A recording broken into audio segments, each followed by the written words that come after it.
Hello students, a very good morning to all of you. So today we will try to understand the concept that is law of conservation of mass. Actually you can say this law of conservation of mass is studied under the heading that is law of chemical combination, or in a simple language you can say law of chemical combination के under हम 5 laws पढ़ते हैं, जिनमें से एक law क्या है, law of conservation of mass भी है। ठीक है, यहाँ लिखा है the combination of element to form compound is governed by the following 5 basic laws. अब आप सोच रहे होंगे कि ये 5 बेसिक लॉज क्या हैं। देखिए, जब भी अलग अलग एलिमेंट्स मिलकर के कंपाउंड बनाते हैं, ठीक है, तो उनके पीछे क्या लॉजिक है, वो कैसे बनाते हैं, उनके पीछे क्या रूल्स हैं, क्या लॉज हैं, वो 5 लॉज उनको मैं आपको बताने की कोशिश करूँगा। तो पहला उनमें से एक लॉ है लॉ ऑफ कंजर्वेशन ऑफ मास। ये आप समझ गए होंगे, तो मैं यहाँ लिख देता हूँ। Law of conservation of mass is first law of chemical combination. Okay, law of conservation of मास है, ठीक है जी। और जो दूसरा लॉ है उसको भी हम देखेंगे, उसका नाम क्या रहेगा, that is law of constant combination. Law of constant word है, कम्बिनेशन दूसरा लॉ है। तीसरा लॉ हम स्टडी करते हैं लॉ ऑफ मल्टीपल प्रोपोर्शन। तीसरा लॉ है लॉ ऑफ मल्टीपल, ये वर्ड है multiple proportions, okay. And fourth law आप पढ़ेंगे आने वाले टाइम में, लॉ ऑफ रेसिप्रोकल। ये वर्ड है रेसिप्रोकल, उल्टा प्रोपोर्शंस, ओके, प्रोपोर्शंस। नेक्स्ट है हमारे पास fifth law, and that is you can say last law of chemical combination, law of combining volume. Combining volume, और this law is also known as Gay Lussac, LUSSACS, इस तरह से है। Law of gaseous volume, ठीक है जी, volume से है, gas के वॉल्यूम से रिलेटेड ये लॉ है, गैसियस OUS वॉल्यूम। और ये 5 लॉज आपको पढ़ने पड़ेंगे, इनके काफ़ी न्यूमेरिकल्स होते हैं। तो फिर से मैं एक बार रिपीट करता हूँ कौन कौन से लॉ आप पढ़ेंगे। नंबर 1 है लॉ ऑफ कंजर्वेशन ऑफ मास, बहुत सिंपल सा लॉ है। नंबर 2 है लॉ ऑफ कांस्टेंट कम्बिनेशन, ये भी सिंपल है। ये थोड़ा सा कॉम्प्लिकेटेड है, इतना भी टफ नहीं है, लेकिन ठीक ठाक सा है। Law of multiple proportionality, law of reciprocal proportion, ये डिफिकल्ट है। अमंग दीज फोर्थ लॉ आपको थोड़ा समझने में इसमें थोड़ा ज़्यादा फोकस करना पड़ेगा, आप कह सकते हैं। एंड फिफ्थ लॉ क्या है, लॉ ऑफ कंबाइनिंग वॉल्यूम, ये भी बहुत इजी है। ओके, तो देखिए इन लॉज का हमें फ़ायदा क्या है, ये लॉ कहाँ अप्लाई होने वाले हैं, ये लॉ कहाँ अप्लाई होंगे, मतलब जब एलिमेंट, अलग अलग एलिमेंट मिलकर के कोई नया सबस्टांस और कंपाउंड बनाएंगे, तो उस दौरान वो कैसे बनाएंगे, उनके पीछे क्या लॉजिक रहा होगा, ये सभी लॉज उनके बारे में डिस्कस करते हैं। ठीक है, तो फर्स्ट लॉ हम देखते हैं, आपके सामने मैंने लिख दिया है, लिखा हुआ है, तो यहाँ से मैं आपको इलेबोरेट करने की कोशिश करूँगा। तो देखिए क्या है, law of conservation of mass, it states that mass can neither be created nor be destroyed. क्या हुआ कि मास ना तो क्रिएट किया जा सकता है पूरे यूनिवर्स में, ना उसको हम डिस्ट्रॉय कर सकते हैं। मतलब कि जितना भी यूनिवर्स के अंदर मास है वो सारा फिक्स्ड है। और क्या लिखा है, it state that mass can neither be created nor can be destroyed during any physical और केमिकल चेंज। ये बिल्कुल आप ध्यान से समझिएगा, कभी भी अभी जो स्टेटमेंट लिखी होती है उसको हम प्रॉपर वे में जब तक हम नहीं लिखेंगे, जब तक स्टडी नहीं करेंगे, तब तक हमें उसके बारे में पता नहीं चलेगा। ओके, सो देखिए, ड्यूरिंग एनी केमिकल, मतलब जब हम केमिकल और फिजिकल चेंज करते हैं तो उस दौरान कोई भी मास के अंदर कोई भी चेंज हमें देखने को नहीं मिलेगा। तो इसके पीछे कैसे क्या क्या लॉजिक इसको देखते हैं। तो देखिए हुआ क्या, 1789 में क्या लिखा है यहाँ, ये देखिए 1789 में एक फ्रेंच एक साइंटिस्ट थे जिनका नाम, या आप कह सकते हैं फ्रेंच केमिस्ट थे, जिनका नाम एंटोनी लेवोजियर, लिखा है मैंने, एंटोनी लेवोजियर नाम था, और इनको फादर ऑफ केमिस्ट्री भी कहा जाता है।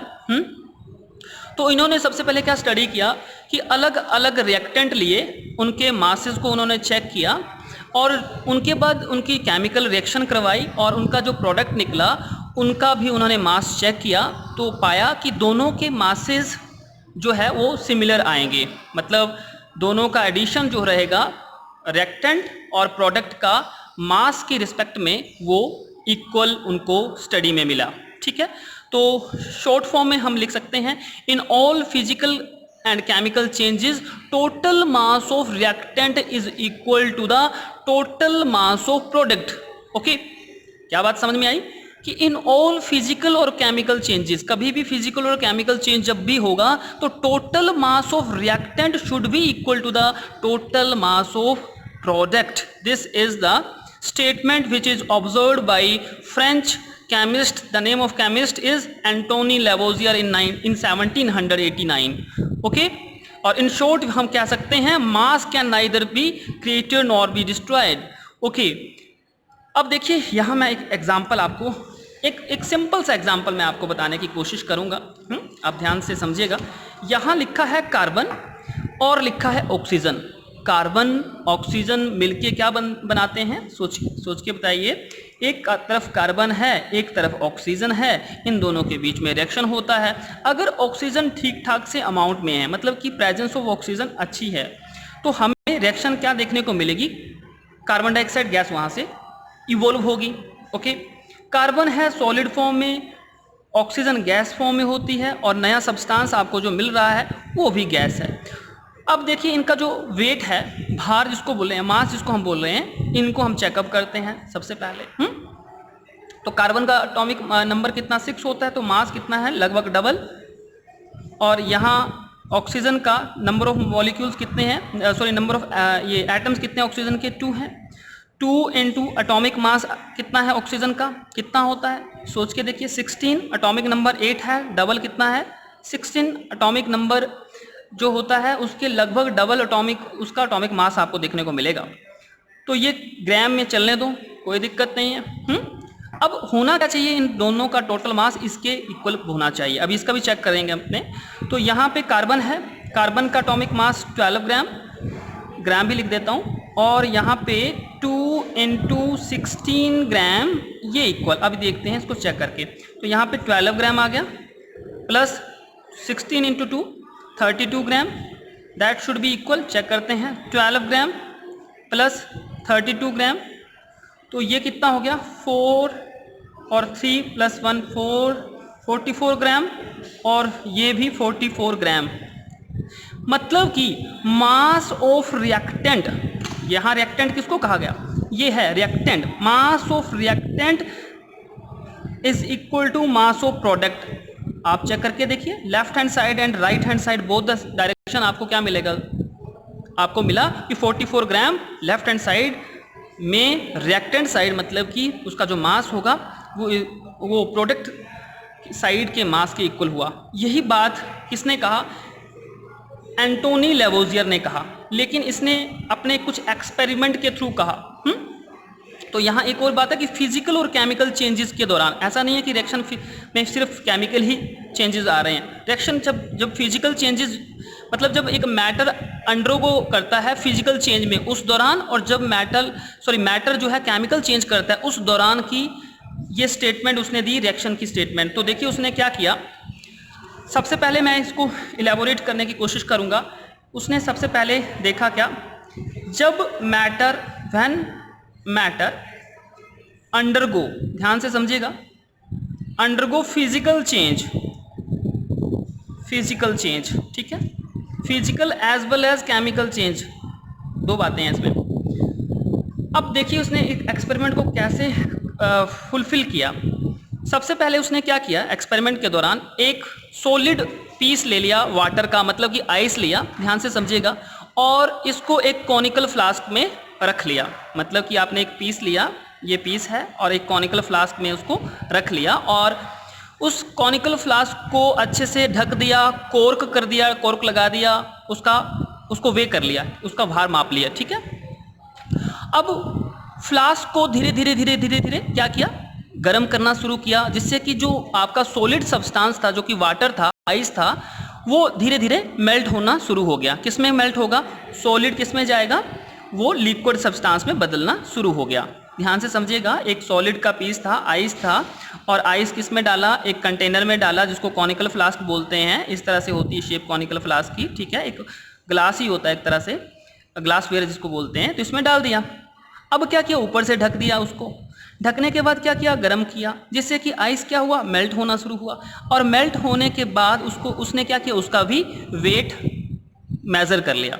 तो क्या पता चला, उसको पता चला कि it is found that there is no change in weight though a physical change has taken place. मतलब कि जब वो आइस हीट करने के बाद वाटर, कंटेनर के अंदर रखी हुई आइस का जो भार था, कंटेनर के अंदर रखे हुए वाटर की फॉर्म में जब वो आइस बदल गया, उसका भार, दोनों का भार क्या मिला, इक्वल मिला, ठीक है ना।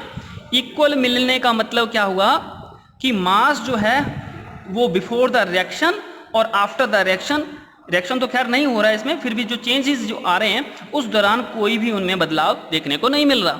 इसका मतलब क्या हुआ, इसका मतलब इसने जो स्टेटमेंट दी मैंने आपको बता दी कि किसी भी फिजिकल चेंजेस में total mass of the reactant जो होना चाहिए वो equal to the total mass of the product होगा। चलिए बात समझ में आ गई होगी, तो आगे बढ़ते हैं। दूसरी स्टेटमेंट, जब इसने एक केमिकल रिएक्शन करना स्टार्ट किया, मतलब कि व्हेन मैटर, ध्यान से समझिएगा भाई, undergoes, when matter undergo a chemical reaction, ध्यान से समझना भाई इस बात को भी। अगर मान लो कि जब एक मैटर या रिएक्टेंट आपस में रिएक्शन दूसरे किसी एलिमेंट से या सब्सटेंस से या एलिमेंट से या कुछ भी दूसरे कोई मटेरियल से रिएक्शन होगा, और रिएक्शन मतलब केमिकल रिएक्शन होगा, तो क्या रिएक्टेंट के मास में प्रोडक्ट के मास के साथ जब हम कंपैरिजन करेंगे तो उनमें बदलाव देखने को मिलेगा या नहीं मिलेगा, ये बात मैं आपको कहने की कोशिश कर रहा हूँ। तो देखिए उसने क्या एक एक्सपेरिमेंट किया। एक्सपेरिमेंट के लिए मैं आपको ना थोड़ा सा इस तरह से, इतना अच्छा तो नहीं बनने वाला लेकिन कोशिश करूँगा। ये देखिए इस तरह से कोई एक टेस्ट, एक ट्यूब सी ली, इस तरह से एच टाइप की मान लो, ठीक है, ये ली, और यहाँ से कॉर्क वगैरह लग जाता है इसके अंदर। कॉर्क एक रबड़ का वो आता है, ठीक है, फिट हो जाता है, जिससे कि ये सोचिए कि ढक जाता है ये वाली ट्यूब, ठीक है। इस ट्यूब का नाम है लैंडोल्ट, ठीक है, लैंडोल्ट ट्यूब है। तो देखिए लैंडोल्ट ट्यूब में क्या किया रिएक्शन में, तो उन्होंने रिएक्शन करवाया किसके बीच में, सोडियम क्लोराइड का सॉल्यूशन लिया। कौन सी फॉर्म में होता है sodium chloride, aqueous solid form में होता है, लेकिन उसको वाटर का साथ ट्रीटमेंट करवाया, एक्वस सॉल्यूशन, और किसके साथ, सिल्वर नाइट्रेट के साथ। सिल्वर नाइट्रेट का फार्मूला क्या होता है, AgNO3 का एक्वस सॉल्यूशन तैयार किया। इन दोनों के बीच में रिएक्शन होगी, ओके। तो देखिए ये रिएक्शन थी, ठीक है। पहले इस रिएक्शन को हम नॉर्मली करते हैं, आप लोग 10th क्लास में पढ़ते हैं। ये देखिए, तो एक डिस्प्लेसमेंट रिएक्शन है, आप कह सकते हैं ये एक केमिकल रिएक्शन है, उसको हम प्रेसिपिटेशन रिएक्शन के नाम से भी जानते हैं। तो ये सोडियम जो है पॉजिटिव आयन है, नेगेटिव आयन को अट्रैक्ट करते हुए प्रोडक्ट क्या बनाएगा, NaNO3 सोडियम नाइट्रेट बनाएगा, ठीक है। ये आपको एक्वस फॉर्म में मिल जाएगा भाई। और ये जो सिल्वर है, ये सिल्वर इसके साथ पॉजिटिव टर्मिनल है, ये नेगेटिव टर्मिनल के साथ, नेगेटिव आयन के साथ रिएक्शन करने के बाद आपको क्या देगा प्रोडक्ट में, सिल्वर क्लोराइड AgCl, जो कि सॉलिड फॉर्म में होगा, ये एक्वस फॉर्म में आपको मिल जाएगा, ठीक है। अब देखिए किया क्या, ये जो लैंडोल्ट ट्यूब उन्होंने ली, तो एक तो आप सोचिए ये सोडियम क्लोराइड का सॉल्यूशन है, और दूसरी तरफ ये सोचिए ये सिल्वर नाइट्रेट AgNO3 का सॉल्यूशन उसने ले लिया, ठीक है। थोड़ा सा देखिए लैंडोल्ट ने किया क्या, NaCl और सिल्वर नाइट्रेट के एक्वस के सॉल्यूशन को इस लैंडोल्ट ट्यूब में ऐड कर दिया, और इस ट्यूब का क्या किया, वेट मेजर कर लिया, ओके। आफ्टर दिस पार्ट उन्होंने क्या किया, सिल्वर नाइट्रेट और NaCl के बीच में रिएक्शन स्टार्ट होना शुरू हो गया, क्योंकि यहाँ से स्पेस है, इसको थोड़ा सा शेक करेंगे तो ये क्या होगा, रिएक्शन इस पे होना शुरू हो जाएगा, मतलब कि प्रोडक्ट में बदलना, रिएक्टेंट बदलना शुरू हो जाएंगे। ओके, अब देखिए प्रोडक्ट जब बनेगा तो क्या उसके वेट में या जो उसका मास था उसमें कोई बदलाव देखने को मिलेगा? अब ये क्वेश्चन बना हुआ था। तो फिर क्या किया उन्होंने, उसका वेट जब रिएक्टेंट सिल्वर नाइट्रेट और सिल्वर क्लोराइड और सोडियम नाइट्रेट की फॉर्म में बदल चुके थे, उसके बाद इस ट्यूब के साथ उनका मेजरमेंट किया वेट का, तो कोई भी चेंज वहाँ देखने को नहीं मिला। ठीक है जी, तो इसका मतलब क्या हुआ कि वेट जो होगा प्रैक्टिकली रिमेन अनचेंज्ड। प्रैक्टिकली करके भी देख लिया, एक्सपेरिमेंटली कोई भी चेंज देखने को नहीं मिला। ठीक है जी, अब देखिए ये तो अगर नॉर्मल रिएक्शन होता था तो ये जो उसकी स्टेटमेंट थी बिल्कुल सही थी कि law of conservation of mass कुछ चीज़ होती है।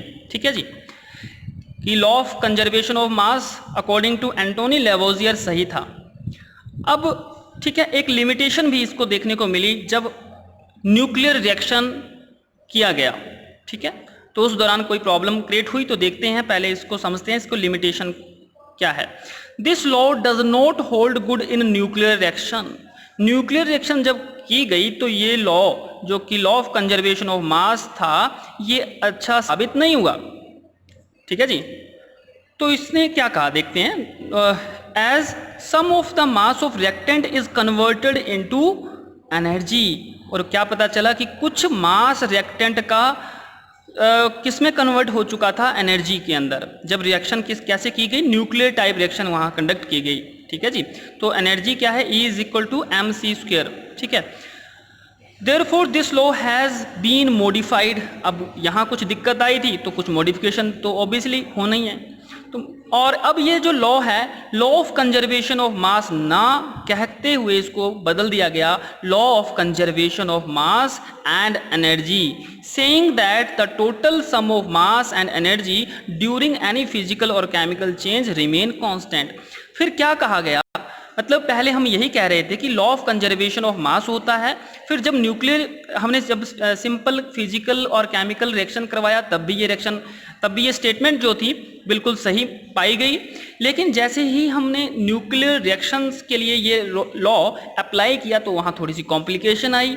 वहाँ पता चला कि मास ऑफ रिएक्टेंट जो था वो कुछ हद तक मास उसकी एनर्जी में कन्वर्ट हो चुका था। मास कुछ भार जो था रिएक्टेंट का वो उसकी एनर्जी में कन्वर्ट हो चुका था, तो कुछ मॉडिफिकेशन की ज़रूरत पड़ी। तब अब जो लॉ कहा गया कि लॉ ऑफ कंजर्वेशन ऑफ मास ना हम उसको कहें, हम इसको कहेंगे क्या, law of conservation of mass and energy. अब होगा क्या इसमें कि total sum of mass and energy. अब क्या बोलेंगे हम इसको कि मास सम, टोटल जो मास होगा और एनर्जी होगा। किसी भी रिएक्शन का अगर हम टोटल क्या निकालें, मास और एनर्जी निकालें ड्यूरिंग एनी फिजिकल और केमिकल चेंजेस, किसी भी फिजिकल और केमिकल चेंज के दौरान, तो हमें पता चलेगा वो कांस्टेंट, उसकी जो वैल्यू आएगी कांस्टेंट आएगी, मतलब कि प्रोडक्ट के इक्वल आएगी। ठीक है जी, प्रोडक्ट में भी हम क्या कंसिडर करेंगे, अब मास प्लस उसकी एनर्जी ही कंसिडर करेंगे।